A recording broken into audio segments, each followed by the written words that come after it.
Okay. So, Ashvattaha Sarvavrikshanam Devarshinam cha Naradaha Gandharvanam Chitraratha Siddhanam Kapilo Muni. So we have to do this one. So just to look at the whole big picture of where it started with the Jyotish tattvas, right? So it started with Adityanam Aham Vishnu. So his Pratyaksha Avatara among the Aditya Gana, the 12 Aditya Ganas, I am Vishnu, which is Vamana Rupa, which is the greatest of all the Adityas, and the ruler of the month of Meena, right? Meena Masa. I am that. And then among all of the objects of the sky, the brightest one being the sun, he says, Jyotisham Ravir Amshuman, right? And then coming down, among all the winds, here winds is not just the wind that's blowing, but it's also the one that moves things in the universe. So among all of them, Marichi is the greatest of all of these winds. Nakshatranam Aham Shashi. So here, this is a Vijatiya. So Vijatiya, Visheshana. So Shashi, Chandra is the Nakshatra Abhimani Devatar and Adhipati. So moon rules the lunar mansions, right? All the nakshatras which are lunar mansions. What is the difference between nakshatra and tara?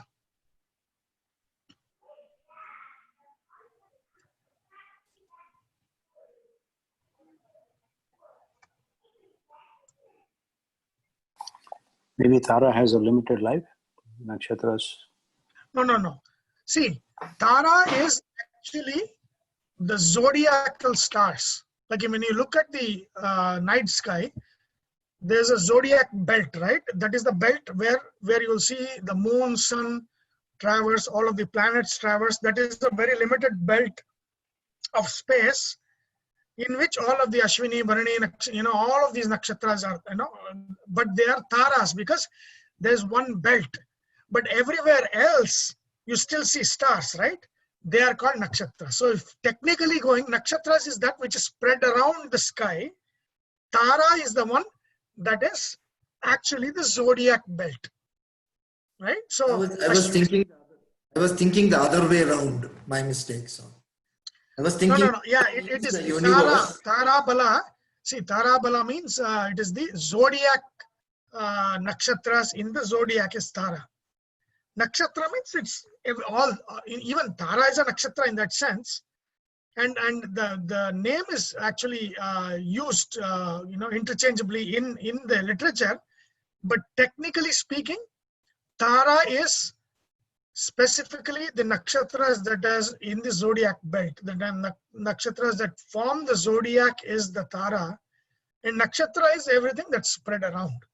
So that which is not even in the zodiac belt is also called nakshatra. You cannot call them taras. You can call them nakshatras. So that is nakshatranam aham shashi. So these are all the lights of the sky, the atmosphere, the moon. And then in the second one, in the 22nd, he says, he comes down to the Akasha Tattva, Vedanam Sama Vedosmi. Among the words, it's the music, right? The Sama Veda is the highest among the words, and among the Veda, the music brings the importance. So Sama Veda, and each of the Vedas have Abhimani, right? It is in praise of a certain deity. So then coming to Devanam Asmi Vasava, among all of the Devas, that is the Devas that are the one that govern the natural forces. So among them, it is Indra is the highest in a limited sense, because of course above Indra there are others, but these are the ones who are actually the keepers of the natural forces of the world. So that is Vasava. And then coming back to, that is the outside natural forces. They are also in the body as well, right? Adhyatma. In the Adhyatma domain, he says, Indriyanam Manaschasmi. Among all of the Indriyas, 11 Indriyas, Manas Indriya is the highest of all of the Indriya. It is both a Karmendriya and a Jnanendriya, right? It is both a sense organ and an organ of action. And then Bhutanam Asmi Chetana. among all of the bhutas, including the indriyas and the manas and antakarana, everything, finally it is the chetana, the conscious awareness, that is the highest. And that is the highest because Paramatma has made it the highest. It's the expression of his greatness, right? And then coming to, we talked about manas, and mana abhimani devata, the highest abhimani devata of manas is not Chandra, it is Rudra. So then he says, among Rudra ganas of 11 ganas, Maheshwara is the highest, and he is an expression of Paramatma's greatness. So Rudranam Shankaraschasmi, and then Vittesha, his friend, is the Yaksha Rakshasa. Vittesha is I forget what is his name. Kubera. For some reason I forget. Kubera, the deformed body, right? So Vittesha, Kubera is the highest of among all of the Yaksha and Rakshasas. And connecting to Vasu, money, right? Who is the lord of money? Agni.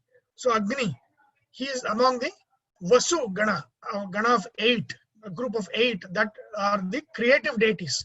They are the ones that provide the resources from which the world is actually created. And so they are among that Vasus, it's Pavakas, Agni. Agni is the Devata. And then finally, where the Shikarina, among all of the peaks, the peak, which is not a physical peak, but a axis, that is the Meru. The Meru axis, the Meru Parvata, is the greatest, right? And then coming down to, among all of the Purohitas, the greatest Purohita of the Devas is Brihaspati. And then on one side is Purohita, and the other side is the general, the one who is army chief. So on one side is Brihaspati, on the other side is Senanina Skanda. Skanda is the army, the general of the Devata army, whereas Brihaspati is the Purohita of the Devatas.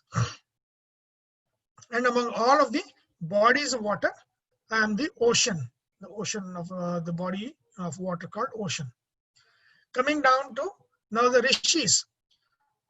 Among all of the Maharishis, Bhrigu is the greatest among all of the Maharishis, and the originator of the Bhargava Vamsha, right? And then how did he get to that position? Giram Asmi Ekaksharam. Omkara. Among all of the Ekakshara, the Omkara is the highest. And then among all Yajna, Omkara, from the Omkara, that is what is done with Omkara. It is Yajnanam Japa Yajñosmi. So it is what is used, Omkara is used for Japa Yajna, and among all the Yajnas, Japa is the highest. Then where the place, the best place for Japa? It is Sthavarana, Himalaya. So among all of the, see, Himalaya, Sthavarana means that which is stationary. But Himalaya, see, do you know the difference between a Giri and a Parvata?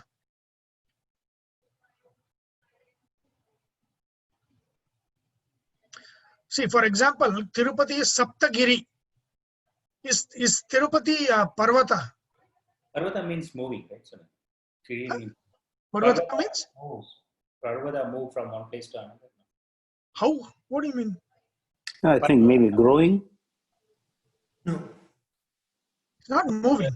It's a Stavara, right? Himalaya is a Stavara. Okay. Growing, maybe? Growing, yes. But why is it growing? See, look at the word Parvata. Parvata means what? Parva. What is Parva? Okay. Section or... Parva means the Place. coming of two things, right? Parvati. It is the folds, the fold. Giri is hill, but Parvata is folded. That means it is like in the thing, it's a tectonic, the clash of the two land masses, right? And then you get folds where these two tectonic plates clash against each other.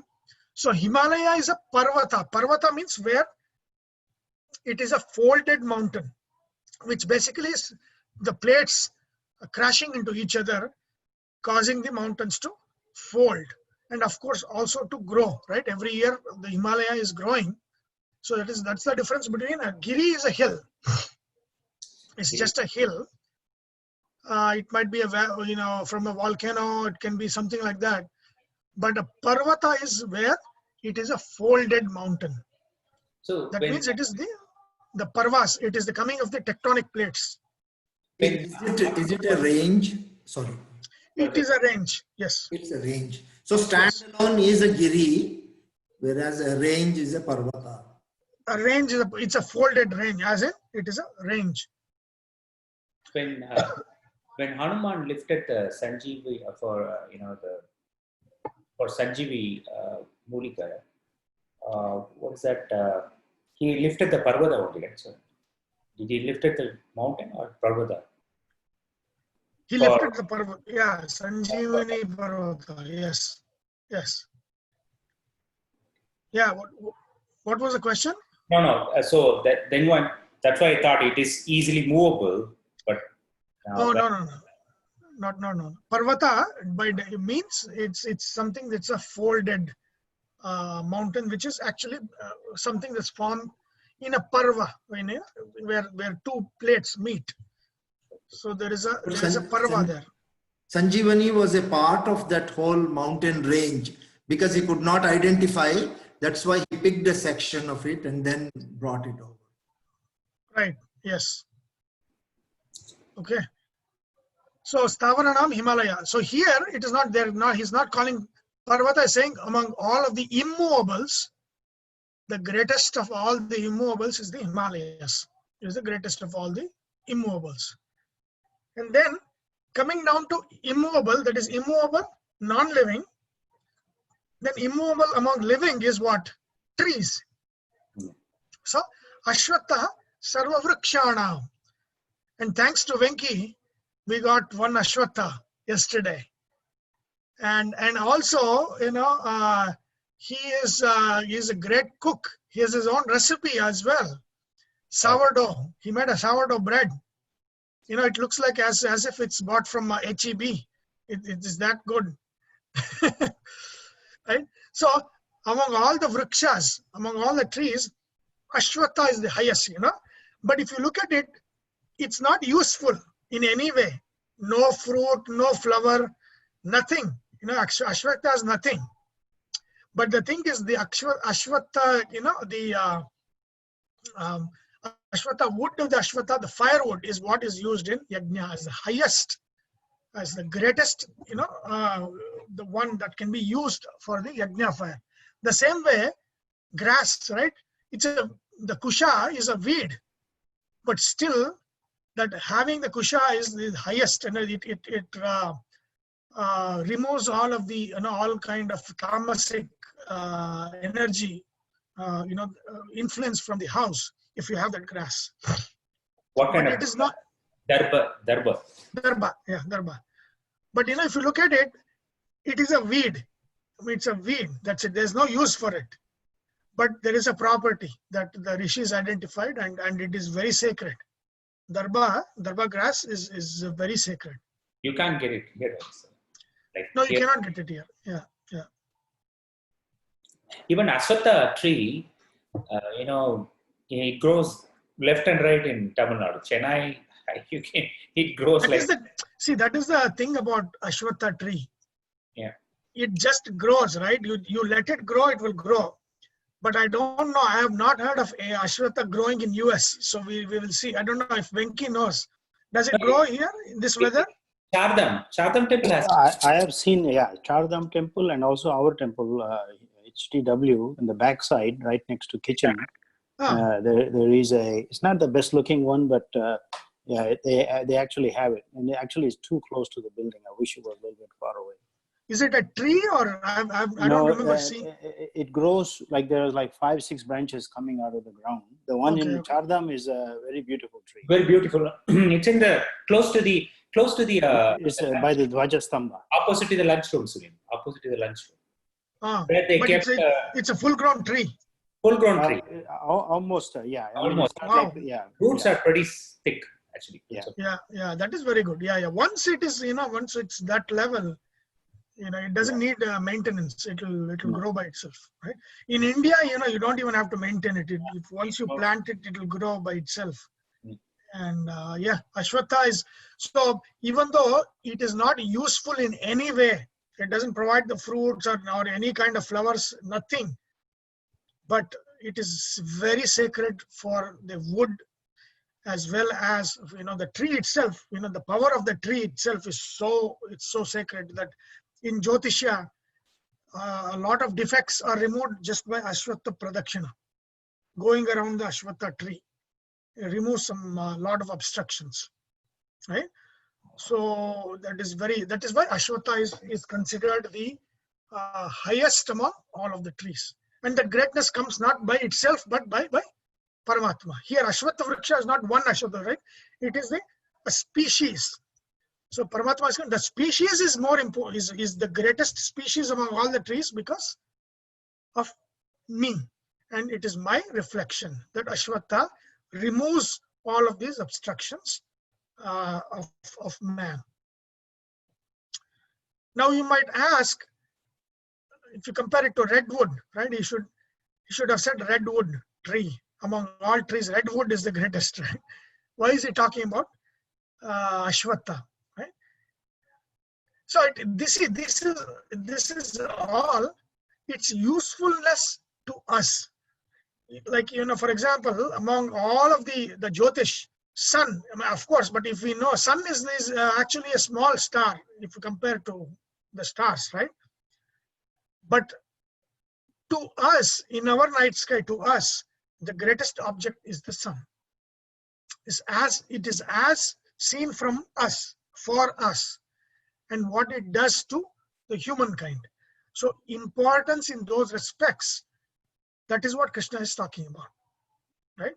There may be bigger things, there may be more magnificent things, but here he's talking about those with respect to us, right? That is what makes them great. And Ramana Maharishi did the, all the meditation and all below the Ashwat tree only. He did Thiruvannamalai. It grows pretty beautifully. He did a lot of prayers and all that. That is why it is so great, because of the power that there is. That is why they plant it in all the temples. Very, very, very, very powerful. Ashwatha is very powerful. Okay, and then Krishna is saying, okay, we have talked about those which are not movable. Let's go to that. He who is always movable, he is always moving. Narada Rishi, right? So Deva Rishi Namcha Narada. We have seen Maharishi. Among all the Maharishis, it's Bhrigu. But among all the Deva Rishis, that means among Devas there are Rishis. So that Deva Rishi, Narada. And why is Narada moving? Because of Daksha Prajapati Shapa.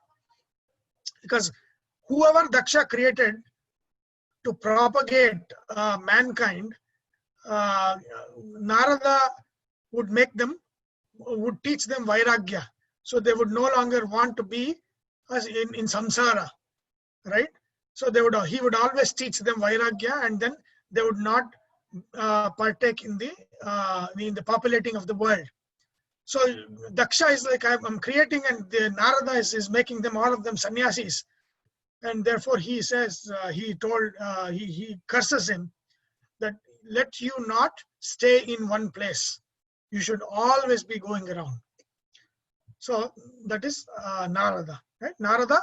And I think last time we finished the story that Narada actually was a Gandharva. He was a Gandharva called Upabarhana, right? And then after that he was born as a Dasi Putra in a Rishi Ashrama. And then he learned, he loses his mother to a snake bite. And then in the Rishi Ashrama, he learns tapas, and he does Gora tapas. And then he's told in his tapas that he is not going to have a vision this time, but only next kalpa. That is, this happens in the Padma kalpa. In the Varaha kalpa is when Narada is going to actually have the vision of Paramatma.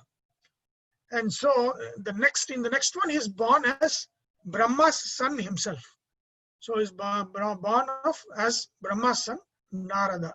And Narada is always, in contact with Paramatma. He's Narayana all the time.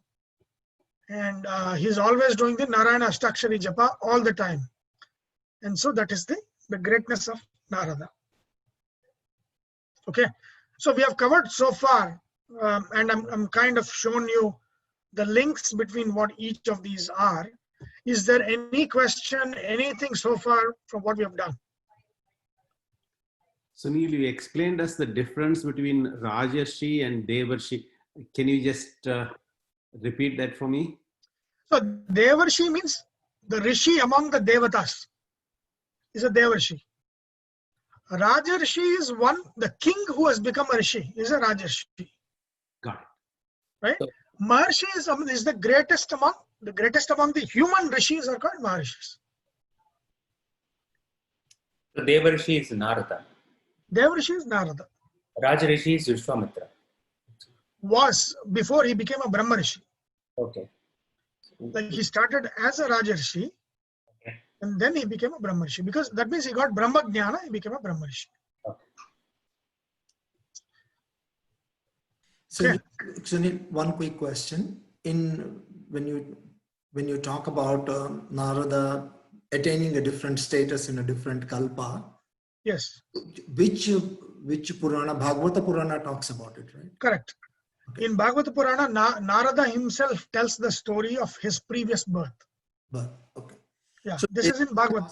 So there is a possibility of any jivas or any things moving from one state to another as you go through yugas, kalpas, and manvantras. Yes. And all of Yes. But you have to have the yogyata, right? The yogyata should always be there as the jiva swabhava. that. Correct. When the yogyata is there, yes. Yes. And that is gotten by tapas. That's what happened for Narada Muni. No, yogyata is not got by tapas. Yogyata is what is. Tapas is kind of the cleansing so that the yogyata can fully manifest itself. Narada was a very high, he was a very high jiva. And because of the tapas, he manifested the high, the yogyata he had, so that he was himself born directly from Brahma. That yogyata has to be there. Without, you cannot gain the yogyata. You can manifest the yogyata through tapas. You cannot gain the yogyata. Yogyata was what is. It's jiva swabhava, right? Yeah. Jiva swabhava is what is.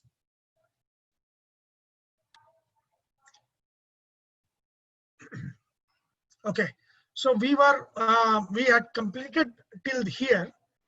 Devarishidam cha Narada. Now we will go to Gandharva. So Narada was a Gandharva, and then he became a Devarishi. So linking that to Gandharvas, among Gandharvas, the greatest of the Gandharva is the king of Gandharvas called Chitraratha. Chitraratha is a king of Gandharva. Let's see. So let me stop sharing this.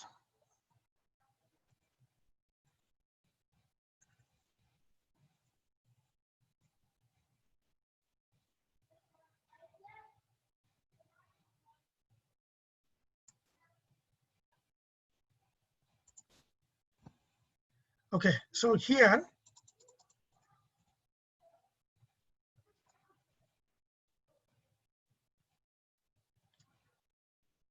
okay, so the king of the Gandharvas is Chitraratha. So Gandharvas are the one, Gandharvas and Apsaras are together. So they are the kind of the artists of the Devata, the Gana. The Devalokas, there are different ganas, right? We have Aditya ganas, we have Rudra ganas, we have Vasu ganas, we have Rubus, we have Pitrus. All of these are different ganas. Gana means group. These are all group of deities, Vishwe Devas. And then the same way, there are Gandharvas and Apsaras, the celestial dancers and the celestial singers, not just singers, they're actually artists. They are the celestial artists of the Devaloka. So the king among all of them that rules over the Gandharvas and the Apsaras is the king whose name is Chitraratha. So he comes in the Mahabharata. So where Lakshagraha, right, the house of lac, where the Pandavas are sent, and that house of lac is burnt, and the Kauravas assume that the Pandavas are burnt there and dead, and the Pandavas escape it. And as they're going, during one of their things, when they're walking in the night, Arjuna actually comes in. Chitraratha is having his evening bath in I forget the name of the lake. He's having this evening bath in the lake, and the Gandharvas have the right to the lake during the evening time. No human can go there. But then Arjuna goes there, and then there's a fight that happens between Arjuna and Chitraratha. Right? This is just before Draupadi Swayamvara happens. This is because they're going to the Panchala kingdom. So on their way from the Lakshagraha to the Panchala kingdom, they encounter Chitraratha, and then Chitraratha is defeated by Arjuna, and then Chitraratha teaches him Chakshusha Vidya. That means he can see like a telescopic vision. He can see he will have that sight, far sightedness. And then he also suggests that the Pandavas have a Purohita that will lead them, and so they go to Daumya Rishi Ashrama and get him through the advice of Chitraratha in Mahabharata. So he comes in Mahabharata, and he is shown as the king of the Gandharvas, among the Gandharvas and the Apsaras. And Janamejaya, that is Parikshit's son, right? Arjuna's son Abhimanyu, Abhimanyu's son Parikshit, Parikshit's son Janamejaya, to whom what is told? Mahabharata. No, Bhagavata, right? Bhagavata is to Janamejaya, okay. Yes. See, Bhagavata comes before Mahabharata. Yeah. Parikshit, because he only has 7 days before the curse of the snake bite, he is told the Bhagavata story. Who Parikshit is. Janamaya Jaya is told the Mahabharata story because he wants to know the story of his forefathers. So Janamaya Jaya is told the Mahabharata story. So Janamaya Jaya is the avatar of Chitraratha. Chitraratha is born as Janamaya Jaya. Now I said the Gandharvas are artists, right? How many different arts are there? 64. 64, right? There are Chatushashti Kala. These are all of the Kalas, The one who is the master of 64 Kalas, he or she should know all of this. So I will share with you the list of this Kala, right? What was the education like back then when they had 64 Kalas, when they learned that? Right? Gita, right? Singing and the knowledge of swaras, right? The melody, the knowledge of melody. Vadya, instrument, music, knowing there were 58 different instruments that is recorded. We don't know, Shankha, Shrunga, Shringi, all of these different instruments. Then dancing, 32 forms were there in as per Bharata. 32 forms of dancing.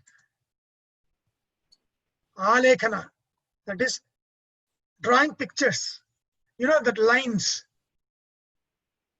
outline kind of pictures.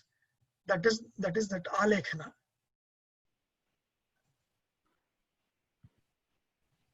This is Vishaka Chedyam is the where they design the tilikas. you know, the head, the decoration of just of the forehead, that is another art. Tandula, Kusuma, Bali Vikara. See, look at this. This was what was going on in everyday life. This is the art of designing and decorating the puja with flowers. How to decorate the puja room, how to decorate the house with flowers, which flowers to use where. All of those was an art form. That was one of the vidyas.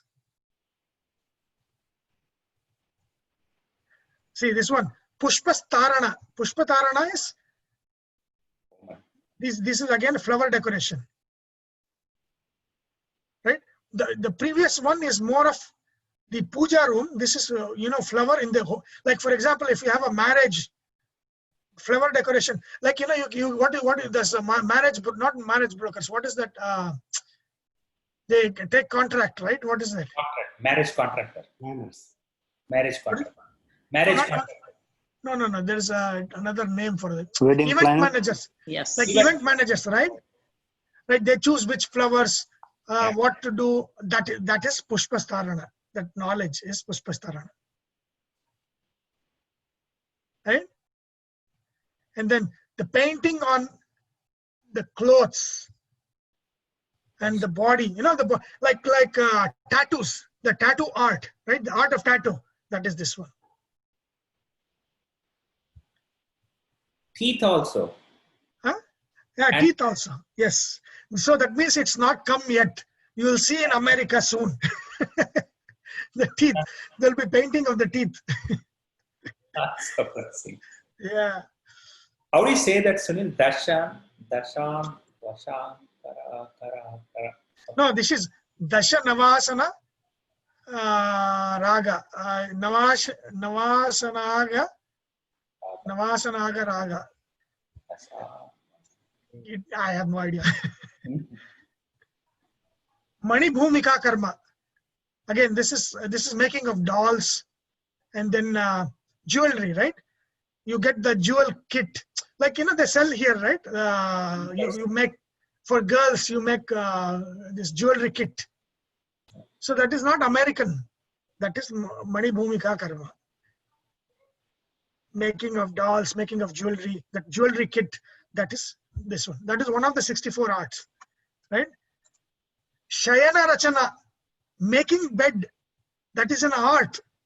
Wow. Not putting one thing on it and that's it. No, making a bed is an art. What goes into making bed, what goes where, what kind of perfumes are used, where the pillow goes, what kind of pillow is used for what. That is an art form. That is Shayana Rachana. Right? Udakavadya, that is Jaltarang. You know, the Jaltarang instruments. These are instruments which used water. That kind of musical instruments. That's the Udakavadya. Udaka Ghata is, you know, this is kind of a Stambhana Vidya. That means like walking on water. Right? You make the Stambhana of water, and then you can walk on water and you change the properties of water. That is called as Udaka Ghata. This one is Chitraschaya Yoga, is the medicine, right? The use of herbs and medicine. For what? For making one healthy guy into a weak guy. This is Ulta, right? How to destroy a healthy person into a weak person. That is this Vidya. This is used on enemies, right? They use on enemies to make enemy weak. So that was one. And then look at this one, garland. Malya Grantana Vikalpa. How to make different kinds of garlands, what flowers to use, how to do garland, right? Like right, today they make bouquets and all of those, right? That Vidya is Malya Grantana Vikalpa. 1-800 flowers. 1-800 flowers is this one. And then the same way, how to make these, you know, hats, caps, petas, all kinds of headwears. That is an art form, right? And then the how to disguise. Like this is a vidya for spies, right? Nipatya prayoga. That means how to disguise yourself, in go in different veshas, in different disguise. How to do that? That was an art form, right? Then here, making of all of the Karnapatra Bhangais, the making of the earrings and all of those things, the decoration for the ear. That was again, that is a jewelry, but just for the ears. So that was an art form. Again, perfume, right? Gandha Yukti is a perfume, different for perfumes, how to create perfumes, right? The knowledge of perfumes. That was this one. Bhushana Yojana is how to kind of make different ornaments, decoration, right? How to decorate a person, things like that. That was Bhushana Yoga. Aindrajala is what you call it today as magic, the art of magic. That was Aindrajala Yoga. Indrajala Vidya. Indrajala Vidya means how to create magic, make believe kind of thing. Now here, Kauchumara Yoga is to make the weak person strong. Somebody is very weak. How to make him strong? How to convert a weak person into a strong person? Get bodybuilding. That is bodybuilding is actually Kauchumara Yoga. That's bodybuilding. Hastalaghavam. See, Hastalaghavam means the sleight of hand, right? How to steal, how to how to do things without people knowing, right? It is also part of the Aindrajala, but again, the sleight of hand is an art. How to do things without anybody noticing, right? That is called as Hastalaghavam. Hastalaghavam Vidya, Hastalaghavam. Right? This is again, that was another Vidya. So Shakayusha is what Venki did. That is cooking recipes, different vegetables, how to cook, what vegetables to use, what vegetables go with each other, all of those things. Bhakshas, right? Those are Bhaksha Vikara Kriya. That means those are all these different items, recipes. That is an art form. Cooking is an art form. Not just that is cooking. This is Panaka. Panaka Rasa. This is how to create juices, different. You create Pepsi, you create, Coke, you create Sprite, you create this one, all different kinds of juices. That is an art form. Creating juice is an art form. So that is one of cocktail also. Cocktail. Yeah, creating cocktails, all of those one. So you can, Anand, you can say next time, Panaka Rasavidya. Panaka Rasavidya Parangata means one who is adept at making of different cocktails, creating different juices. That is this one. Again, Suchi Mana Karma is sewing, tailoring. So all of these are vidyas that people knew. This was part of education. You need to know tailoring, you need to know singing, you need to know jewelry, all of those things, right? Sutra Krida is this one, puppetry, right? Puppet show, how to create the puppet show. And then Veena Damaruga Vadya, that is Veena Vadya, that is one of them. And then Prakilika is puzzles, solving puzzles, right? So Kilika means some hidden, right? So Prakilika is solving puzzles. You are given half a word, you have to finish it, like a crossword puzzle, right? That's basically Prakilika. So all of these are there. Crossword puzzle, everything is, those are one of the 64 Vidyas, right? These are all Gandharva Vidyas. These are all Gandharva Vidyas. Prakilika. Then Pratimala is what we call Antyakshari. It started as a shloka, right? Shloka. You start at the end akshara of the shloka, you use another. So now you can use it for singing also, right? I don't think, see, Pratimala is only in India. I don't think that art form is there in outside India, as far as I know. But that Antyakshari comes from this one, Pratimala. That is one of the art form. Antyakshari Parangata means that's one of the art forms that you know. Again, Durvachaka is using of these difficult words in one's speech. And like, what is that guy, that Kerala MP? What's his name? Shashi Tharoor? Shashi Tharoor, right? Like, he uses where you have to open the dictionary to see. Yeah. That art of using difficult words, where you need a dictionary to understand what that other guy is speaking, that is Durvachaka Yoga or Durvachaka Vidya. Pustaka Vachana, book reading, is an art. How to read a book, read out loud, right? Book reading. When you're reading to kids, how to read the book, through emotions and creating that kind of emotions and the drama, that is called as Pustaka Vachana. That is an art. Pustaka Vachana is an art. Then Nataka, drama, right? The acting, all of those things. Again, that is one of the 64 Vidyas. Kavya and Sampurna is, it is like, I'll tell you half poetry, you finish the poetry. Or there is a, is Karthik here? No, Karthik Radhakrishna. He's here. Yeah. Is there? Yeah, he's there. I saw him. Yeah. So I will give you an example, because I thought of this when I was in their house. We were visited. Karthik. See, Karthik, Yeah, Gauri, right? I'm here, Sunil. Yeah. So Gauri, right? What did I tell you? What is the meaning of Gauri? You said white. Gauri means white. Gauri means white or fair-skinned. Gauri means fair-skinned, right? Mhm. So I did not know that, by the way. yeah. So if somebody says, half a poetry, that and it is very controversial, right? This happened in actually Ashtavadana. I'll tell you what an Ashtavadana is, where they test your math skill, poetry skill, linguistic, and all of those skills. That's called Ashtavadana. Where 8 people will ask you 8 different questions in 8 of these different forms here of the 64 forms. And the question asked was, Gauri cooking beef. Gauri cooking beef.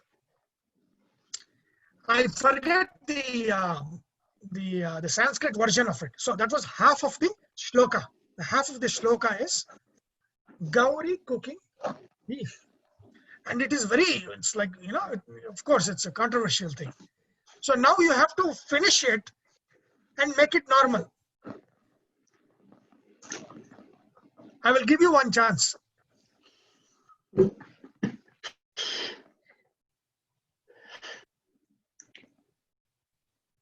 How do you finish it? Gauri is cooking beef. You just use the words, right, Sunil? You don't have to use in that order. No. Not use that words. You have to complete the shloka. Oh, with that so you in the complete end the or something. idea. So it is no longer controversial like this.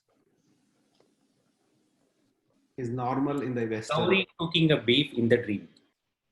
No. That's a good one. No, you know what he said? This is you do know Ganesh, Shatavadhani Ganesh. So there's I will tell you who he is and all that. He lives in Bangalore. He does Shatavadhana, that means 100. He can keep 100 different things, simultaneously answer these 100 different questions in different domains. So he will be solving math problem, at the same time answering poetry question, at the same time finishing a line like this, at the same time, he's doing all of these things. And he's at the same time, he's playing chess and making moves, right?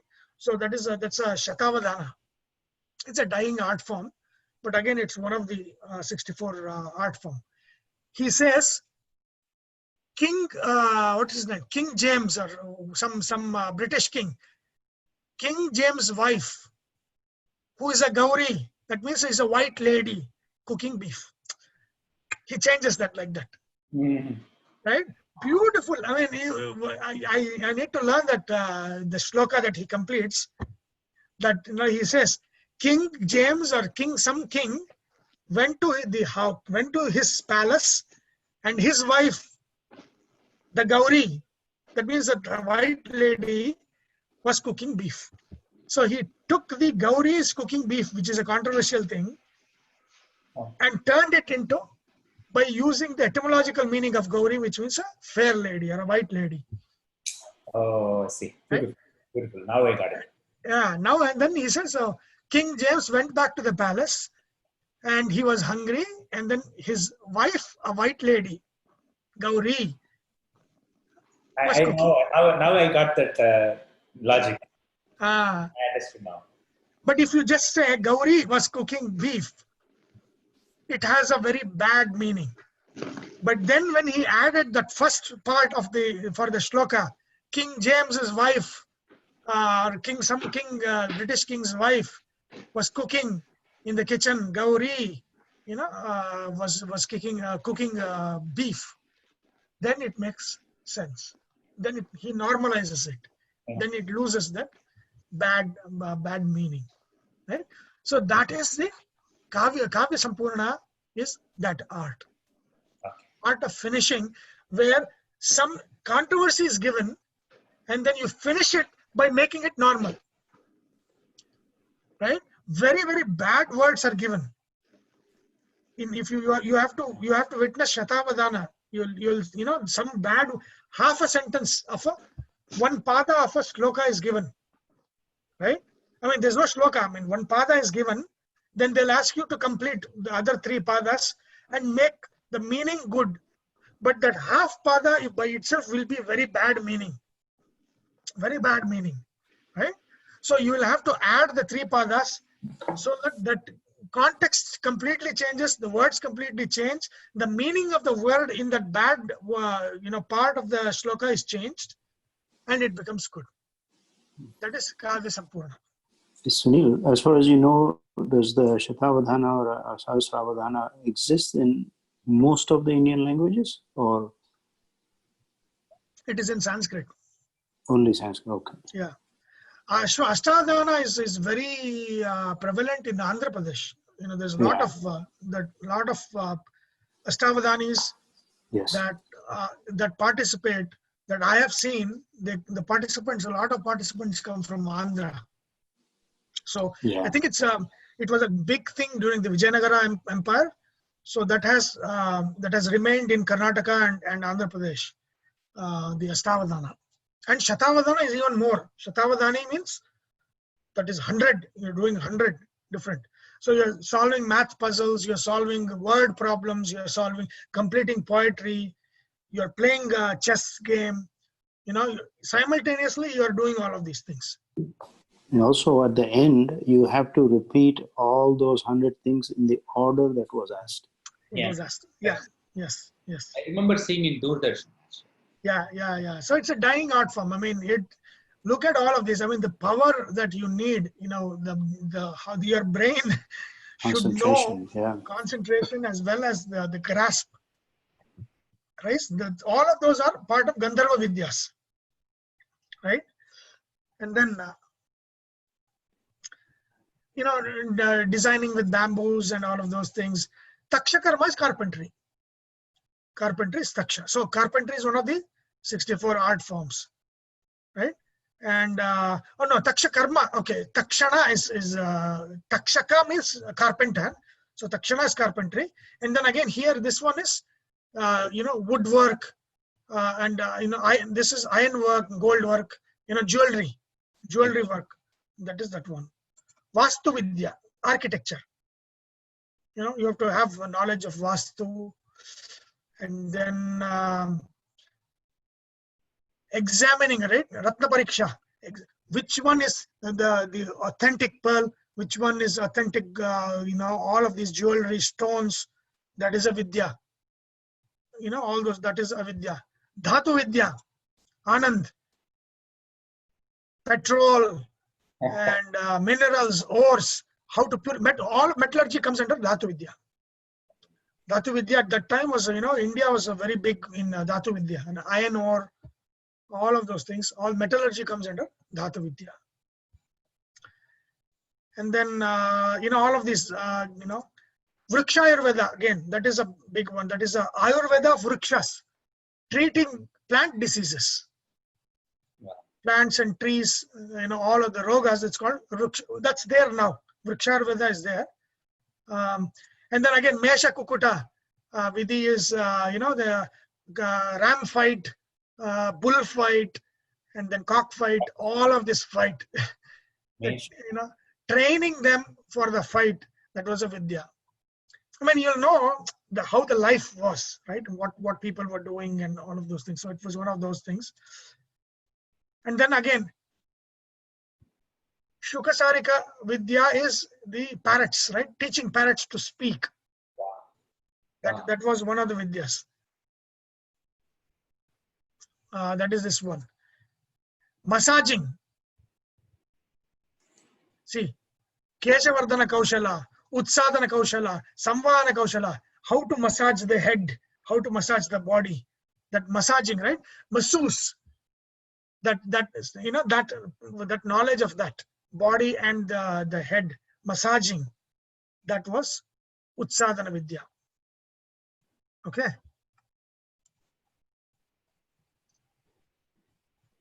So Akshara Mushtika Katana is this is the word series, which I don't know what this means. It means, there is adding a word to the series of words and then understanding the meaning of it. There is something which I never found out where that is. I've looked at many of the books that has this. Nobody gives the real meaning of what this means. So there was some art form of word series. So that is this one. Here, Mlechita Vikalpa is using foreign languages to code secret codes in foreign languages. That is Mlechita Vikalpa. Right? On the other hand, Desha Bhasha Vijnana is knowing different regional languages. So people didn't only know Kannada, or people didn't know Tamil. They would know different regional languages of different regions in the country and different variations of that regional languages. People knew many languages, and that was an art form. Knowing different languages of the different regions of India was an art form called Desha Bhasha Vijnana. Right? That is one of the art form. Pushpa Shakatika is creating different Shakata, like carts, kind of different carts, creating different carts. This is play carts. That is called as Shakatika, Pushpa Shakatika, using flowers. That is Pushpa Shakatika. Nimitta Jnana is science of omen. Shakuna. It's a Shakuna, or if you see black crow, like what Sahana said, right? Some black crow is sitting. What does it mean? That Shakuna Shastra, that was called as the Nimitta Jnana. Yantra Matruka is designing machines. Designing machines like, water machine, that water thing that would design water, or grinding machines to grind. These are all called yantras. Machine design. So today's machine design would be Yantra Matruka. Yantra Matruka Vidya would be the machine design of today. Dharana Matruka is the memory, art of memorizing, right? They'll test your memory, right? That is Dharana, the Dharana Shakti. You'll be told 25 things and then they'll ask you questions, testing your memory, right? That's an art. Memory is an art. And that's what that was called Dharana Matruka. Then, again, this I don't know. Sampatya, I have no idea what that means. It says play repeating unknown poems, but I have no idea what that means. See, Manasi Vidya is like hypnotism. Hypnotic. Reading body language, reading others' mind, all of those things is called Manasi Vidya. Kamya Kriya is, of course, it's poetry.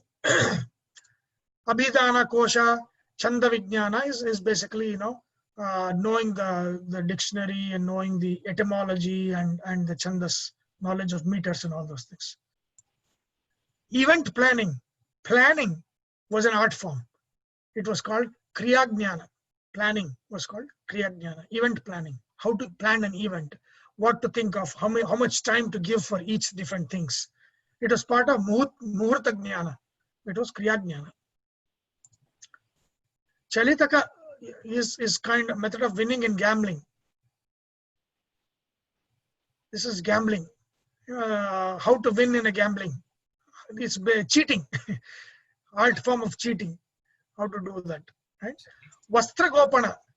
So this is, short skirts, wearing, that was an art form, right? How to design that was an art form. See, that is Vastra Gopana, right? It's not just tailoring is, you'll know how to stitch. Vastra Gopanam is how, how to stitch these kinds of short skirts. That was an art form. That was an art form, right? Dyuta, gambling, right? That's a different gambling. Akarshaka Krida, this one is where Stambhikarana, Vashikarana, these are different, where, you can attract somebody else to you. You can stop somebody else. These kinds of different siddhis, that you can do. You can do that through mantras and all of those things. Those, like for example, Vashikarana means making somebody under your control. That's an art form. Like putting somebody in your control is an art form. Balakrida, an art form of making children's games, creating children's games, ball games, doll games, all of those things. Like Chanpatna, right? In Chanpatna, the toys they were making, that is Balakrida Vidya. How to make these different dolls. That was an art form. And then this one is the knowledge of transportation. This is like where again, this is a siddhi where you go to another place. What do you call that? Translocation, right? I can think of Himalayas and I'll be there. It's a siddhi, right? That is, of course, all these things are not there now. And then Vajayika Vidya Jnana, that one is how to win in an argument against an opponent. That is how to win in a debate, how to win in an argument, and what is required for that. And then Vyayamika is Vyayama, asana, yogasana, all of those things. So these are the 64 art forms that was part of education. Some of the siddhis were not, may not have been there, but this is the 64 Gandharva Vidyas.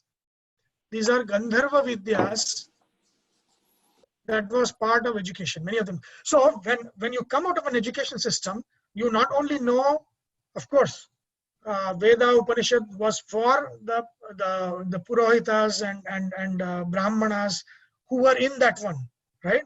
But then agriculture was there. So this was different from Veda Dhyana and all that stuff. That is separate. Agriculture and all of those things, those are all separate. This is just the art form. What are the art forms? Is this like one of the Varna Vyavastha that you talked to one time, Sunil? Is this where the skill of what an individual ended up doing through families and generations? Right. No, but see, this is not a vocation. Okay. Right? This is an art form. That means these are, as a person is supposed to know that. Right? Again, you can also make massage a vocation. You can become a masseuse, but there probably would have been other, knowledge that they would gain, like marma kriya and all of those things, for massage. But then this is like the art that everybody should know.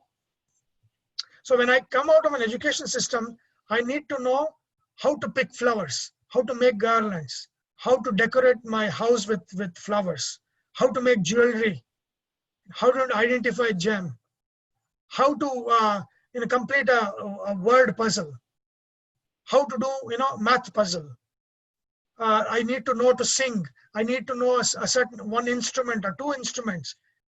That creates this overall personality, right? Look at India's education system today and look at the 64 art forms, and you will know what is lost.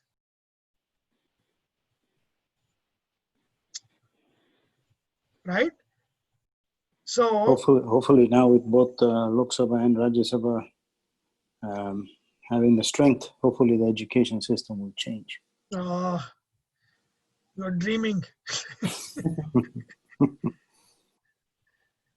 Yeah.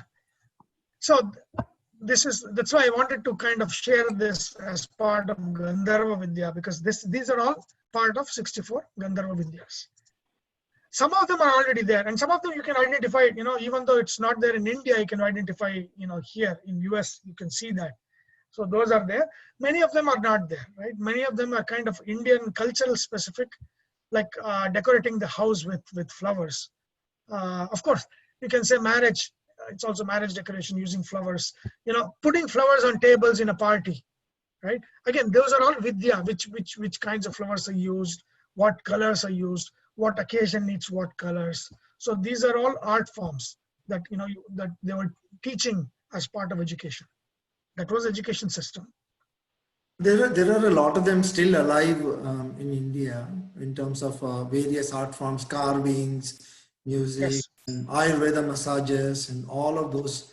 Those are coming from traditions passed Yeah, on. but they are not part of the education system that we They are not part learn of that the in education school. system. Yeah, it would have been great if we had picked up 9 or 10 of them and learned that as part of school. One period would be this one. It would have created some good people who have nice good overall personality would have been better than one-dimensional personalities that comes out of education system, right? So okay, so these are all the things.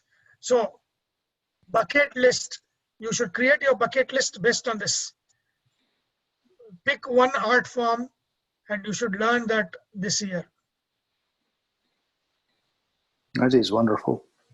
Right? You check, one of these, check one of these, and it should become like an art form that you're going to learn this year.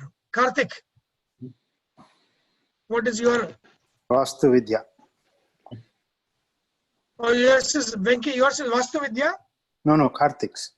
No, that he has to tell. I think the question is for Karthik Bala. No, I'm interested. Yeah, Karthik. That is the Karthik I'm seeing here in the video. I'm not seeing Karthik Radhakrishna, but I'll come to you. So I think I know a bit about this writing poetry, so I need to improvise more. Yeah. Yes. Yeah. You should kind of spend some time in a week learning and reading poetry, right? That is a great thing. Poetry is amazing, right? That will be an art form, right? I used to write and I stopped writing now. I know you used to write, so I think you should start writing again, right? Karthik, Radha. I need some more time to choose. Maybe like reading. How about one form of Reading. nritya? Oh, no, that I can. Yeah. I think I'll do the one with the reading, like how to read. Book reading, right? Yeah. Pustaka Vachana. That is this one here. Yeah. Book reading. It's an art form. Yeah. Yeah. That's what and Anand, I think let's see what Anand will choose. I'm looking at ballroom dance, Sunil. That is here. Nritya. Yes. One of the Nrityas. Okay. Venki, what about you? My passion is cooking. That's good. Okay. Cooking is fine. Okay. So cooking. I want to be perfect in whatever new things I learn. Okay. Yeah. Awesome. Great. Okay. And the other person I see here is Ravi. Okay, Ravi.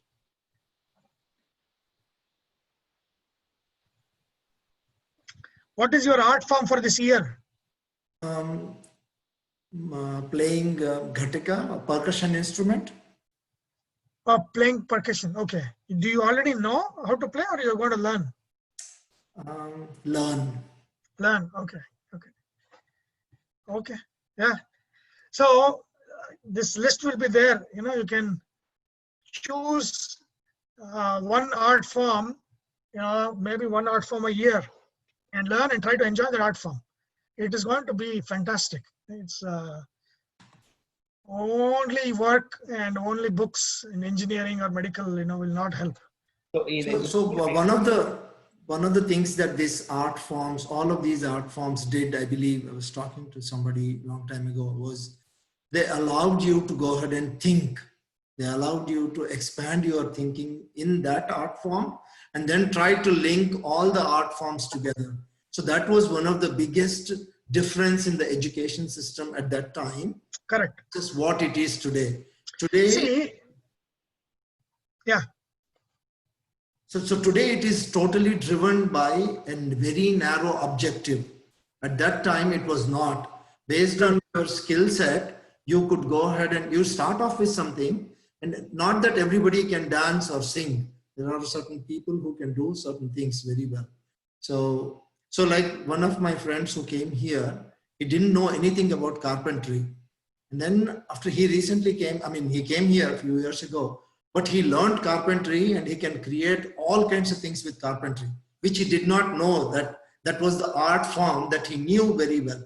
Yeah. He can build town, we can build those tree houses, he can build closets, he can create things at home, and he does everything on his own. So yeah.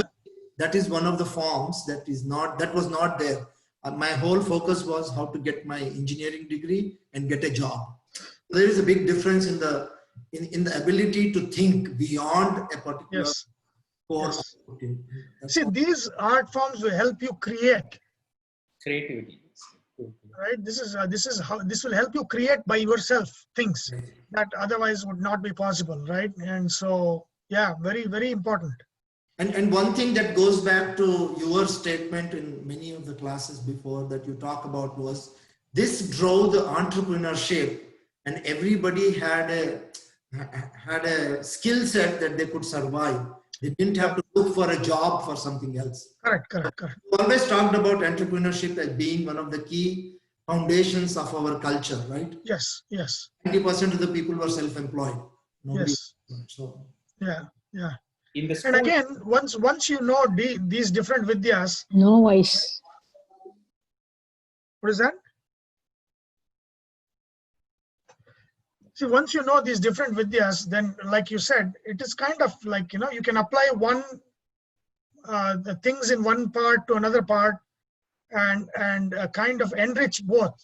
And also, like if you see even the math texts of these old texts, they were written in poetry.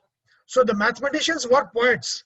They could write shlokas and they could do all of those things.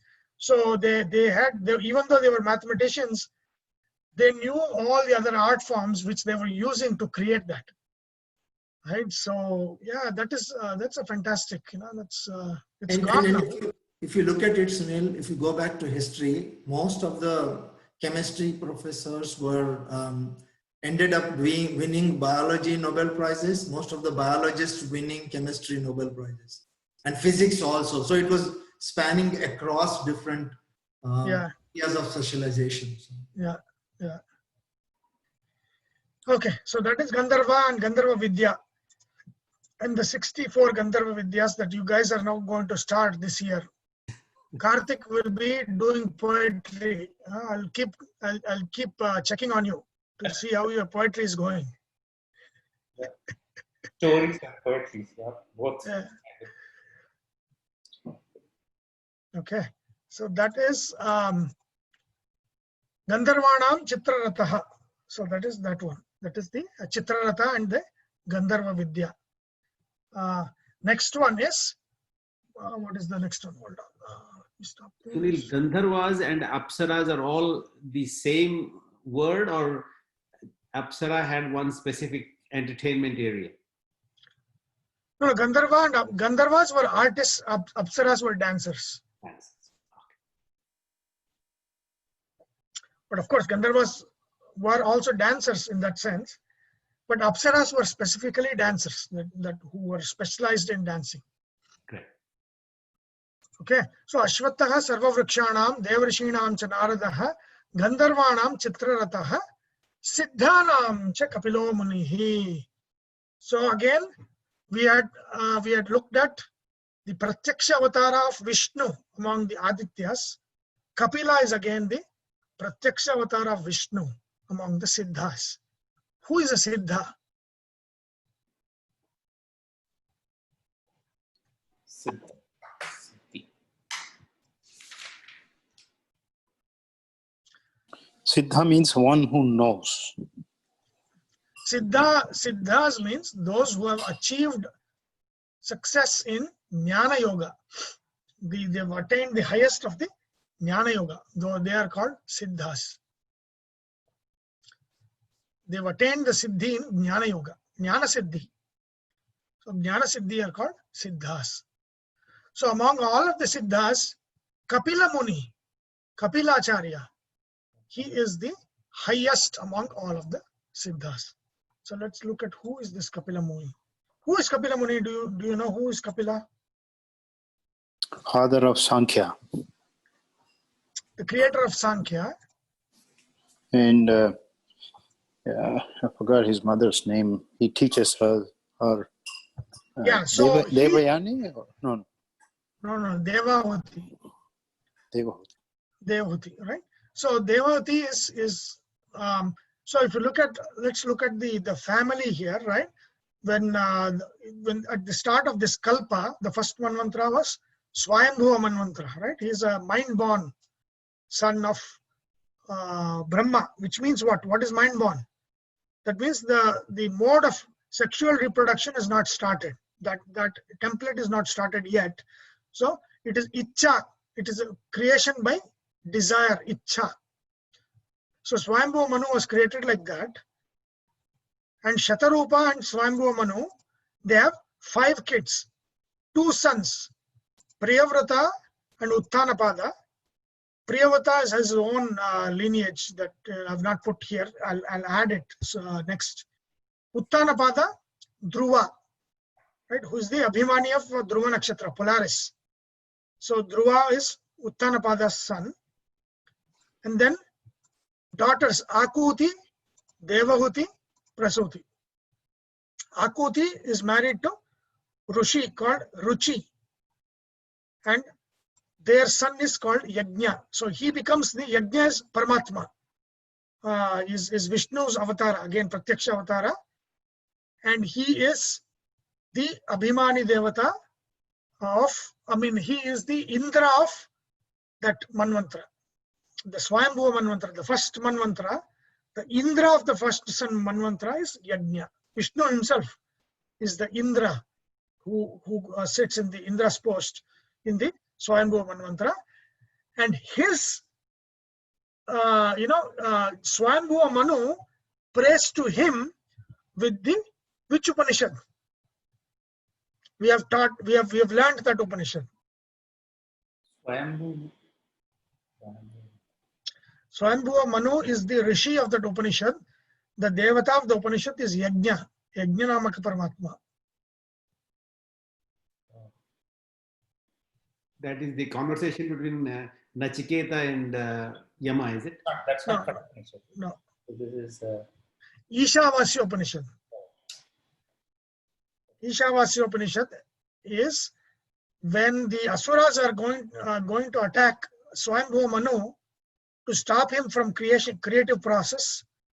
And so then he goes into meditation, and when he is meditating on his own grandson, Yajna, Akuti's son Yajna, is Paramatma, on his own grandson he is meditating, and then Ishavasya Upanishad reveals to him, and he uses that mantras to pray to Yajna.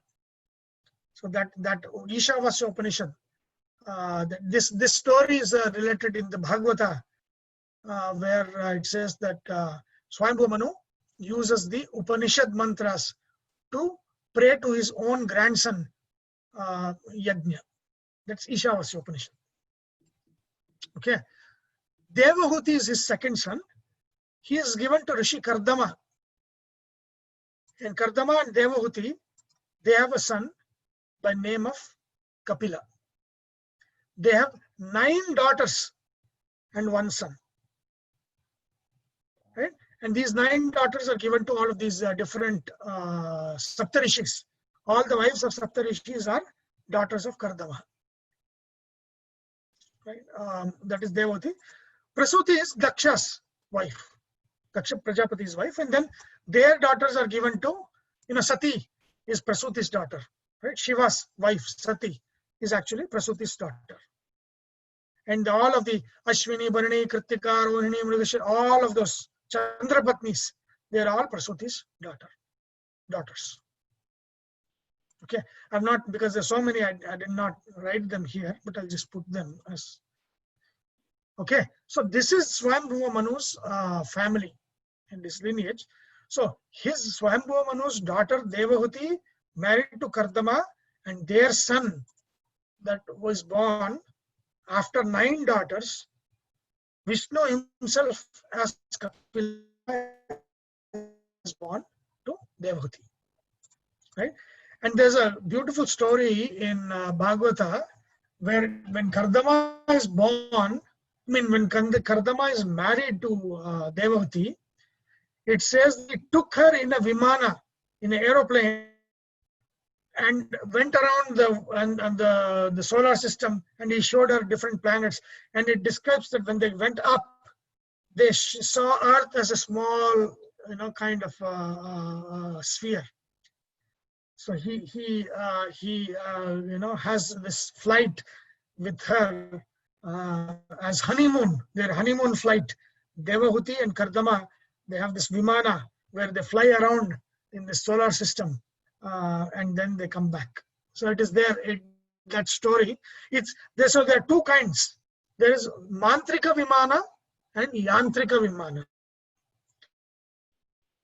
Mantrika Vimana is Pushpaka Vimana, that Kubera's Vimana, that Ravana snatches, right? The Pushpaka Vimana, that Rama goes from Lanka to Ayodhya back. That is Mantrika Vimana, that is operates by mantra. This Vimana that Kardama and Devahuti use to go out, that is also Mantrika Vimana. Yantrika Vimana is a Vimana that somebody had that would fly. But that was using fuel to do it. So there was 2 kinds of Vimanas. There's a Mantrika Vimana, which flew by Mantra Shakti, and Yantrika Vimana that flew because of a fuel that was used. But Vimanas were known. There was a Vimana, field of study of flying objects. But again, who knows?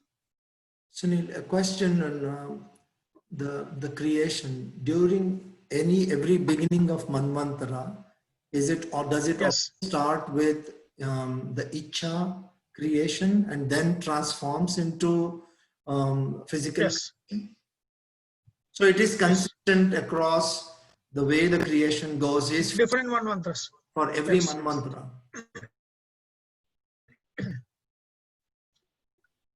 Yes.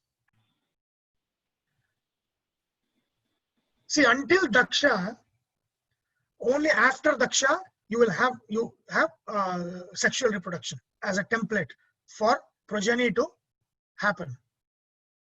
But until Daksha Prajapati, in every Manvantara there is Daksha, right? So until Daksha Prajapati, it's always Manasika. Okay, so Kapila. Now Kapila, what is Kapila's greatness? He created Sankhya, right? What is a big thing about Sankhya? What is Sankhya? Let's look at the word Sankhya. What is Sankhya? It's a number. Sankhya means, see, if you look at world, it has infinite objects. infinite things. Kapila was the first to classify it as a 24 different things that make universe. That's it. He said the universe is so many different things. But when it is classified, it is 24 different things. Actually, he said 27, but we will see why it's 24. Right? That is what numerically, he classified the world numerically. He said 5 plus 5 plus 10 plus 4. That is the world. What is it? 5 plus 5 plus 10 plus 4? Karmendriyas, Jnanendriyas. Now, what is 5 plus 5 plus 10 plus 4? Oh.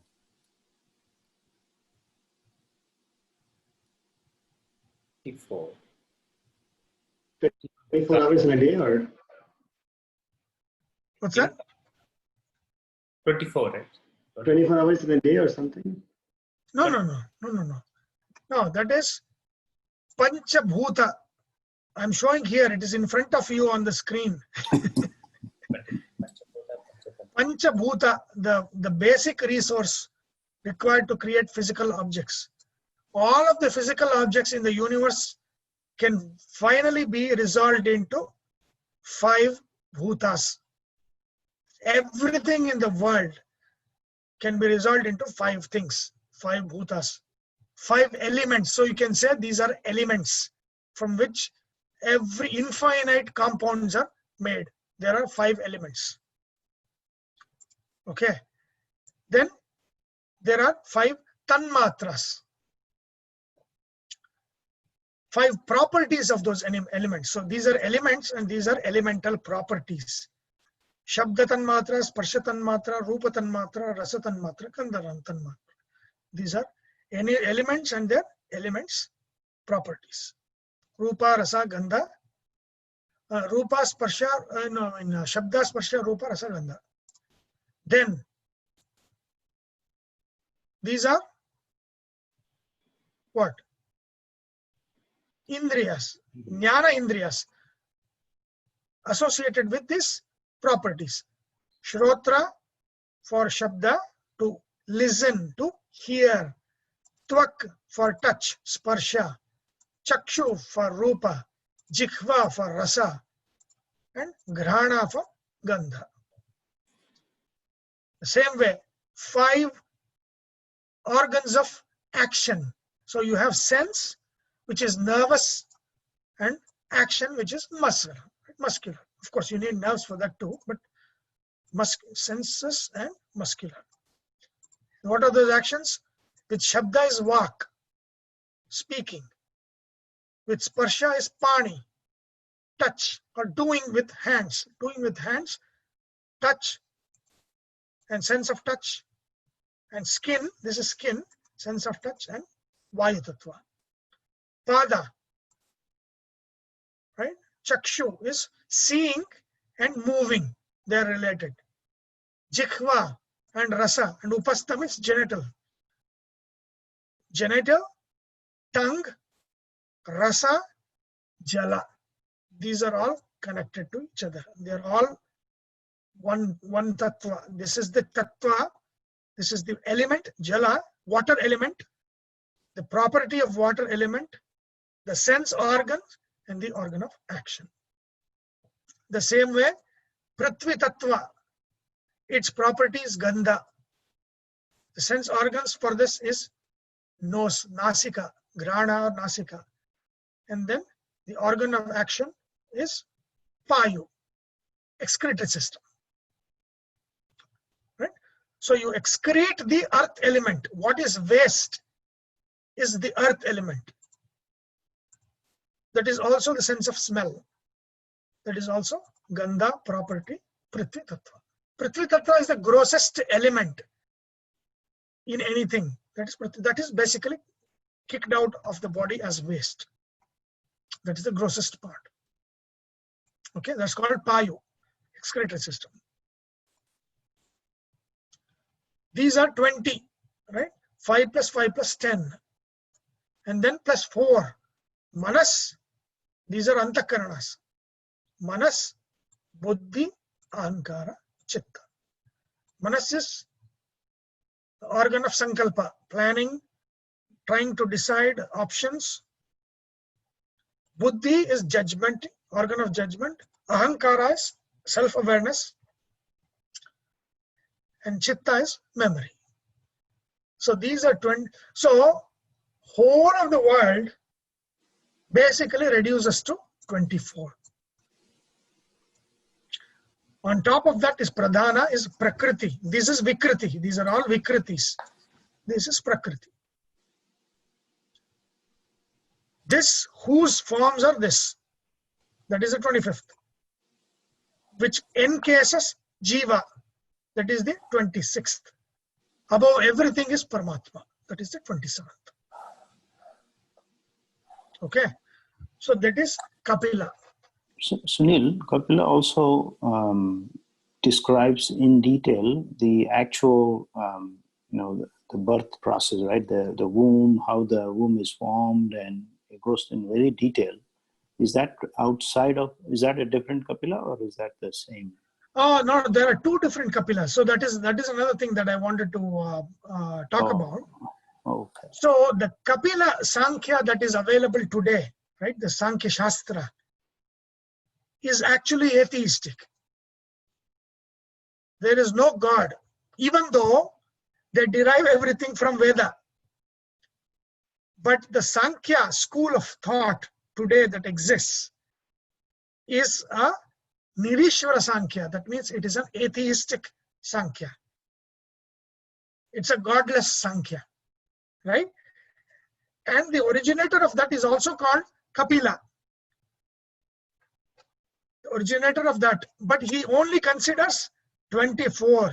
That's it. He only considered 24 parts in the classification. But when you go to the Puranas, Devahuti's son, Kapila, Vishnu, he is the Pravartaka of Seshvara Sankhya, a Sankhya with God as the center. That is 27 of them, right? So whatever Bhagavata says is also the Bhagavad Gita, Sankhya in the Bhagavad Gita that we studied in the 2nd chapter, but it is not the Sankhya of the Sankhya Sutras that we study today. Because the Sankhya Sutras of Ishvara Krishna is the Kapila Sankhya, which is Nirishvaravada. That means it's an atheistic Sankhya. And So Kapila Gita is what you're going through now. But that Kapila Gita is Kapila of Devahuti's son. Right? So that is Devahuti's son. But that is theistic. That has theism. So there are two Kapilas, it looks like, because the one is referenced in Bhagavata, that is Vishnu himself. It's a Vishnu avatara, as referenced in Bhagavata. That is theistic. But there is another Kapila that the Kapila school of the Sankhya school of thought refers to, but that is atheistic. Then who is the Kapila mentioned in Ramayana when Sagara Chakravarti's sons, he curses? He kills them, right? That he burns. That is this Kapila, that Vishnu. That is Vishnu Avatar Kapila. Right? The Kapila that is referenced in the Puranas and Itihasa, that is the Vishnu Avatar Kapila. But the Kapila that is referenced by the Sankhya Sutras and the Sankhya school of thought looks like maybe a different Kapila or some corruption of the old Kapila. There is something there, because the Sankhya that the Puranas talk about and the Sankhya of the Sankhya school of thought are two different ones.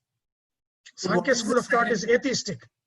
So what is the second time period of this Kapila? When is this Kapila coming into picture? It is recent. Probably last 2,500 years or something like that. So that is an atheistic change. Remember, that is the school of yoga also. Sankhya and yoga go together. Sankhya is the philosophy subscribed by the yoga school of thought. Right? But if you look at yoga school of thought, there were two yoga school of thought, atheistic yoga and theistic yoga. Right?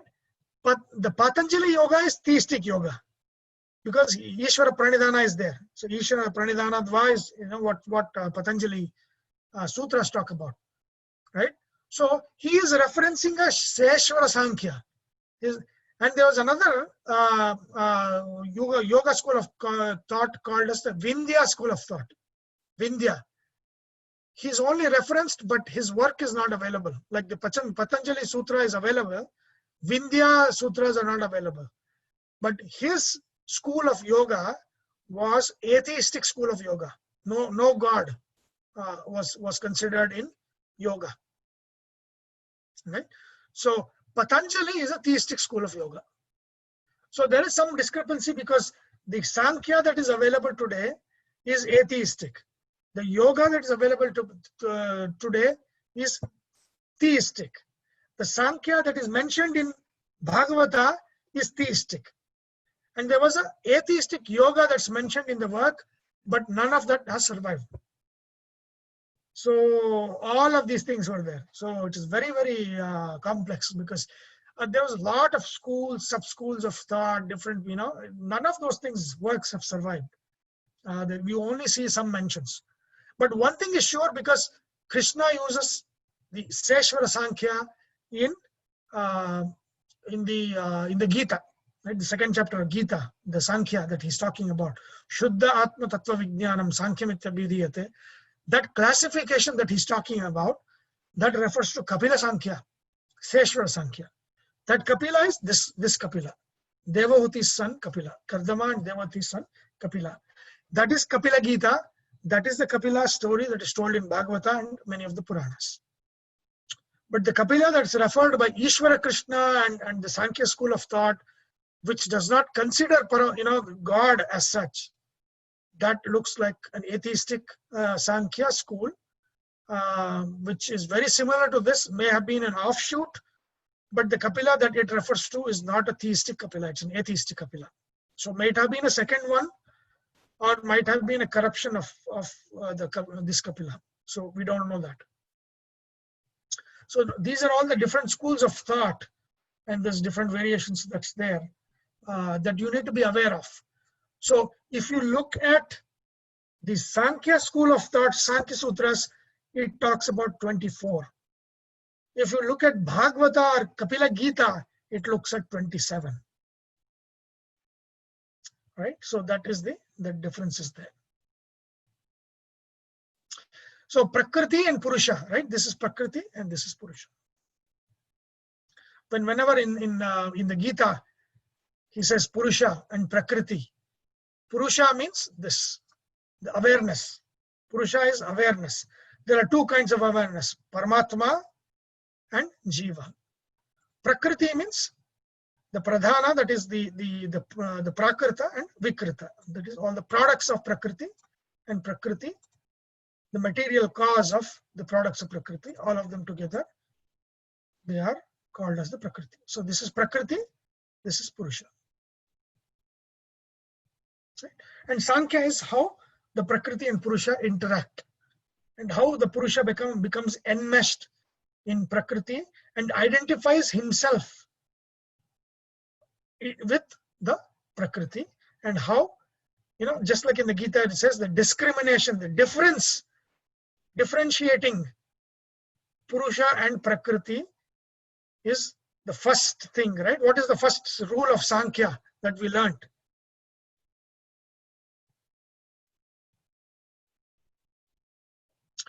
We said there are three defects. This is going to the second chapter. Control. No. The Sankhya. What are the three things in the Ajnana? What are the three things that we suffer from? Permanence. Illusion of control, illusion of permanence. The three illusions, right? What is the illusion of identity is first. Illusion of identity, permanence. Illusion of permanence, illusion of control. And illusion of identity comes from here. The Jiva identifies with Prakriti. That is the illusion of identity. And that comes from Sankhya. Right? So what is the greatness of Sankhya is it has reduced infinity to 24. So Sankhya means classification. It is a science of classification. It's a science of enumeration, classification of the infinite varieties into 24 kinds that describe the whole of creation. Right? That is Kapila Sankhya.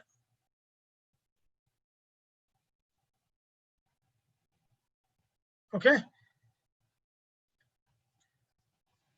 So, okay, hold on.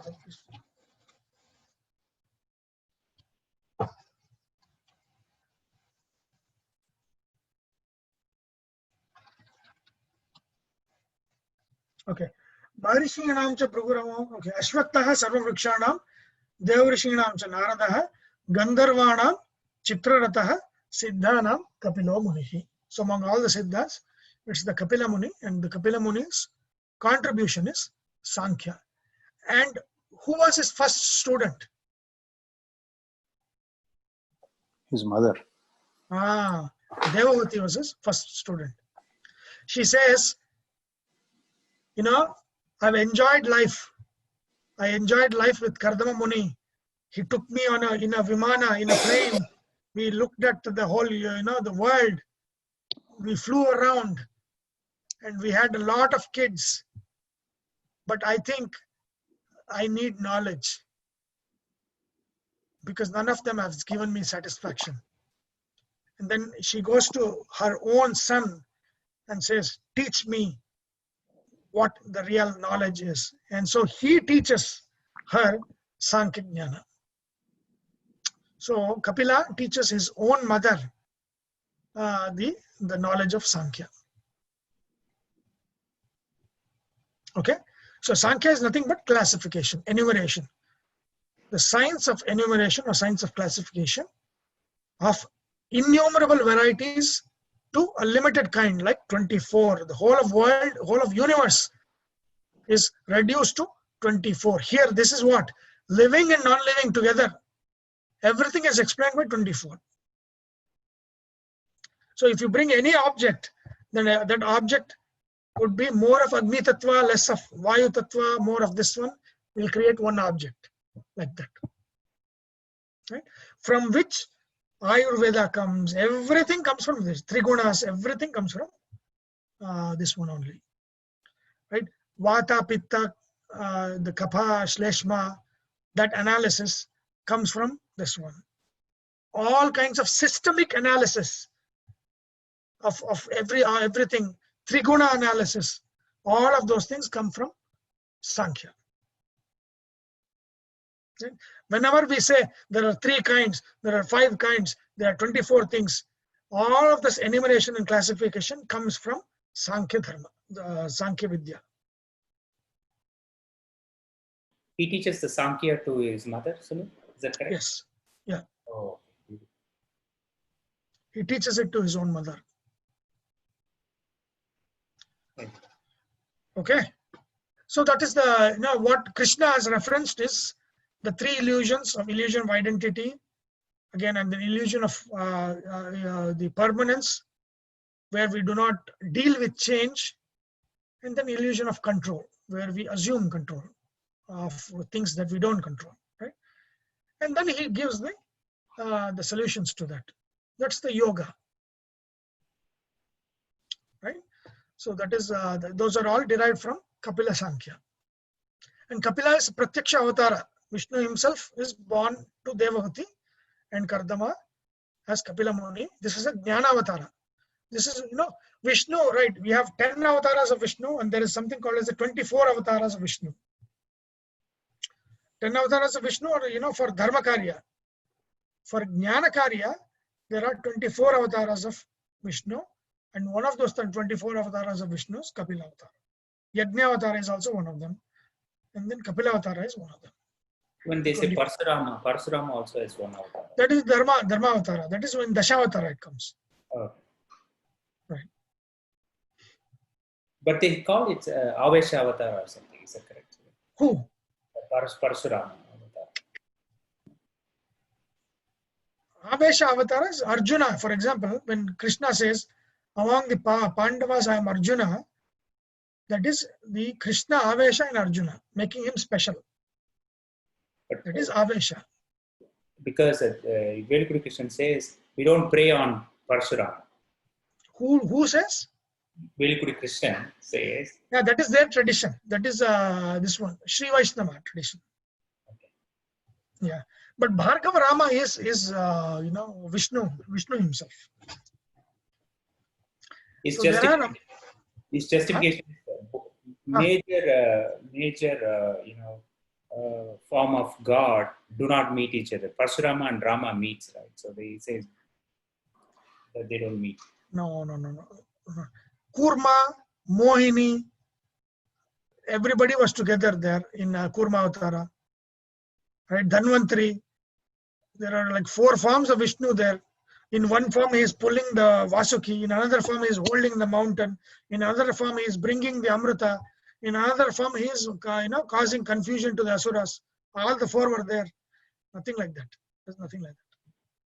Yeah, even in Samudra Mantana, he was the Kurma, but then when Lakshmi comes out, Vishnu marries. Vishnu, yeah, like in a Garuda Vahana, Vishnu also comes there. Yeah. So there's nothing like that. Anywhere, see, the rule of thumb, anywhere when you put restriction on God, think that restriction is wrong. He's Aniruddha. Aniruddha means there's no restriction. There is nothing you cannot do. There's nothing like that. So, and again, small, partial avatara, full avatara. No. There's no partial, there's no full, right? Infinity is always infinity. How can it be partial? No. There's something called Avesha Avatara. Yes. That means where the specialness is given.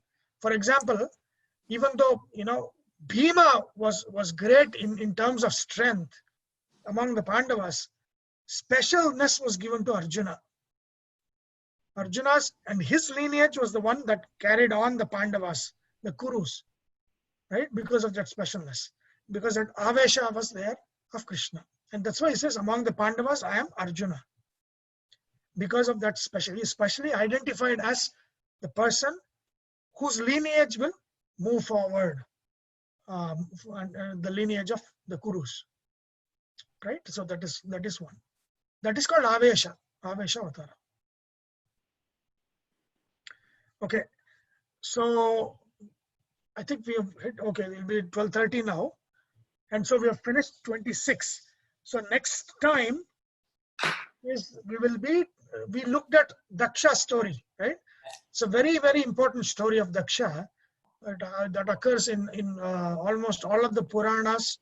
It is, again, today's what nakshatra? Today's Mrgashirisha Ardra. Ardra nakshatra. Who rules Ardra nakshatra? Shiva. What was yesterday's nakshatra where this one happened? The eclipse happened. Mrgashirisha. What is that? Whose Shiras is that? That is the Daksha. Daksha. See, Daksha's head. So Mrgashirisha and Ardra is Shiva cutting off Daksha's head. So we will talk about that story next time, and that story is there. It's there. But so that is a very important story. And the other important story that occurs in all of the Puranas is Samudra Mantana, right? Because 14 different objects come out of Samudra. 14 different objects come out of Samudra. Many of them are taken by the Devas. Some of them are taken by the Asuras. And both of them take the different things, and then we will see what happens then, and what does that stand for? What does it Mantana stand for? And who are the winners and who are the losers? And there actually Samudra Mantana happened twice. There's one Mantana in a different Manvantras which has happened. So we'll look at those things. What was those 2 different Samudra Mantanas that happened? And who are the participants? All of those things. It's a major story. Samudra Mantana is also a major story. There's an astronomical significance, which you already know. the creation of Rahu, and the concept of Grahana, and what happens, what is the meaning of a Grahana, that comes from the story of Samudra Manthala, right? Otherwise, Grahana is just a shadow falling on the sun, on the earth or the moon. So it is a physical occurrence. But then Samudra Mantana gives that physical occurrence then actual a meaning of what happens, the template, what story is being told in nature, that becomes a template for the world to repeat that story. So one question on the, sorry. Yeah. The question is, yesterday it was, the eclipse happened on Mrigashira, right? So it actually happened in two, I think, Mrigashira and Ardra, both. So if you look at the next one happening in May of next year, December. Oh. Here, it happens here. Okay. So the next one in May, I see one is happening, and Yes. it is happening in Rohini Nakshatra. So is it going? I was just thinking, the way. Yeah, it is, right? It's It going. is the path of Rahu. Rahu, Yeah. as Rahu is going back, Yeah. so eclipse has an 18-year cycle, right? So Rahu has the 18-year cycle. Rahu comes to the same point every 18 years, right? So now you've seen in June, then you'll see in May, then the next year you'll see the eclipse in April, Okay. then in March, February, January, December. So the eclipse actually goes backwards, right? Okay. The eclipse That's slowly, that. because the Rahu's path is going back. Rahu is the only one that goes back. This eclipse is very important, and because there are 5 planets that are going reverse, Yes. apparent motion, right? Because remember, when the Earth is rotating, Earth is revolving around the sun, right? When a graha, when the Earth goes around, and the graha is here, right? Let's say, how do I show this here? Yeah. When the graha is here and Earth moves like this, from Earth it looks like the other graha is going back, because Earth has moved forward, right? If Earth moves forward, then it looks like that graha has moved back, right? So like that will happening for 5. Shani is Vakri, Guru is Vakri, I think Kuja is Vakri. So many different grahas they're all going back.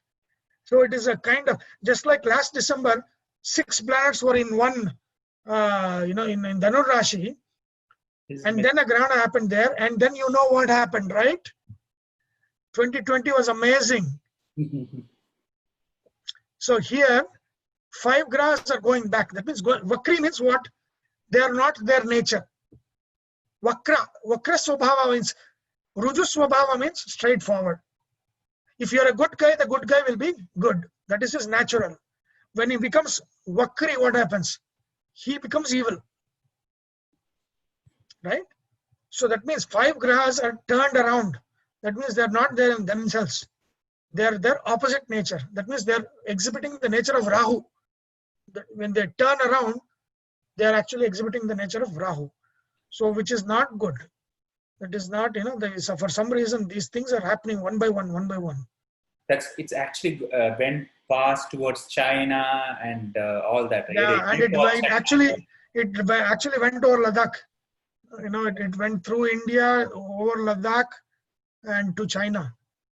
Right? And see, you'll see that, right? That for how many 40-50 years, nothing has happened on that border.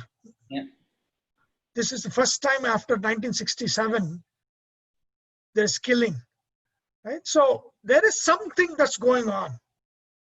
So there is something to this Jyotisha Vidya. It's not, of course there is a lot of people who are crap, but Vidya is not crap. Vidya, there is something to it. Yeah, but there are street, like in any knowledge, there are street level people. But I never saw Nepal raising a voice also. This is the first time I've seen that. That's a tough. And because of the nature of the eclipse,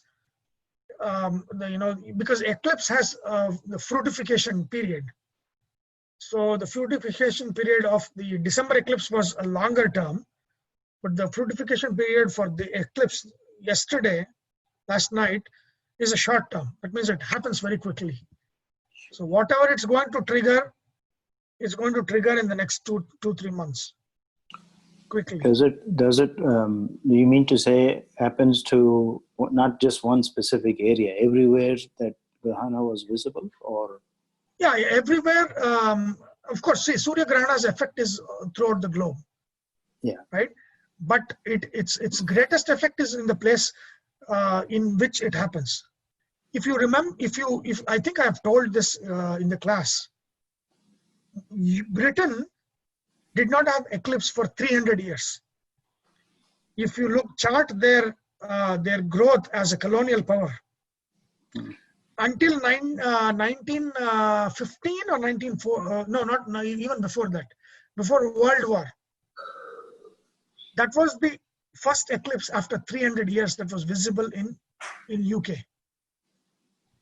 In the early I think it was 1910 or something. For 300 years before that, until back in 1600s was the last eclipse in UK. And that eclipse happened and UK fell down. Right? So there was an eclipse is very powerful. This eclipse that happened in India and China and Africa and all of those things. One of the indication is a leader is going to die. Some big leader is going to die. Right? So again, I'm telling all of this is because look out for this, right? I mean, you'll know that this is not crap, right? But also again, you should question, because sometimes you can take any event and make it into fructification of some. No, that's not like that. So you have to be what to consider, what not to consider. All of these things are very important. So this will say that a big personality is going to die or something like that. So those are all the indications, and these things are going to happen very fast, and all of those things are there. But because of the 5 Vakri grahas, it is there's some bad indication that happens, because there are 5 grahas that are not natural, they're not themselves, so they're going to push Rahu's agenda. They've become like Rahu. Right? So troublemakers. So we shall see. We have gone through Corona. What else can happen? Right? So yeah. So that's so next time we'll see that Samudra Mantana. What we will do next is 28th, right? We'll have it on 28th. We'll finish the Samudra Mantana. We'll take a break. I will be out for the July 4th, that weekend. And then we'll meet after that. We'll take a break for a week or 2 weeks, and then come back and finish this. And after this, we'll have Vishwarupa Darshana. That's another major. That's poetry. That is that's another fantastic. We'll see more things there. Okay. So any questions so far? So you only said what's bad is going to happen. Is it what? With the mantras or doing puja, we can overcome the evil that may be projected. No, individual, yes. Oh, not for somebody. For people, for countries and all that, it's difficult. But yeah, you brought up a good point. Individual, right? So this axis was Mithuna and Dhanur Rashi, and so especially Mithuna should be very careful, and of course Dhanur as well. Dhanur Rashi as well has problem. So do mantra japas and all of those things, because of the eclipse.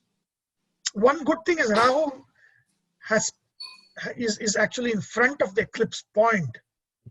In December eclipse point, actually Rahu was behind, and so when Rahu went over the point, that is when everything triggered. It went in February or something, end of February. That is when hell broke loose. Here, it's good thing is Rahu is already gone front, so he's not going to go over it. But then when Mars or Shani, they look at it at the eclipse point or go over it. Not Shani, but of course when Mars goes over it, it's going, some hell will break loose. So we'll see. Sunil, in terms of this impact on the countries or the locations where it goes through, is it fair to say that the leaders who govern these countries and make those decisions are the drivers also, right? Again, it comes down to individuals. Even though you are talking about countries, at certain time period for a country, you have certain leaders who will make the right decisions for the future, or who will make the worst decisions for the future. Correct. But it is ultimately driving back to individuals, right? Correct. Even though the eclipse has an impact across the world or across everybody or for the countries, you always go back in history and look at the time period. It is the leaders that have an impact, but not the Grahana's impact will be more based on the type of the leader you have. Because they are decision I think they'll be instrument. Yeah. Yes, they are the instruments for the change. Correct. But then, the Grana will make sure you get that kind of leader that will drive, that will drive bad decisions. So those things are there. We shall see. This is an ongoing experiment, right? We are seeing, okay, this happened. Let's see what happens. So. But it happened. The December one happened immediately, like within 3 months. February. Yeah. No, it happened while the eclipse was going on, right? I mean, it came out in January, February, but it happened when the Grahana was happening. Things were already gone. That a virus was made known later on, but it was already there, right? It was November or something when it was there. But what the eclipse did was it took that local thing and made it global, and collapsed all the economies. If it was not there, it would probably have been localized, and that's it. But what eclipse did was force multiply that 100 times, 1,000 times, impacting everything. Yeah. So eclipse yesterday would be doing the same thing. It will cause a lot of instabilities, and go swift. Something swift is going to happen. Anyway, so I think there was a question. Was there a question? Thank you, they said. Thank you. Oh, okay. Okay, is there any question? Awesome. Okay. No, thank you. Vasudeva Sutam Devam Kamsachanora Mardanam Devaki Paramanandam Krishnam Vande Jagatgurum. Okay. So we will look at Samudra Mantana in the next class, and then we'll take 2-week break and then come back after that. Thank you, Sunil. Thank you, Sunil. Thank you. Okay. Thank you, Sunil. Okay, bye. Thank you.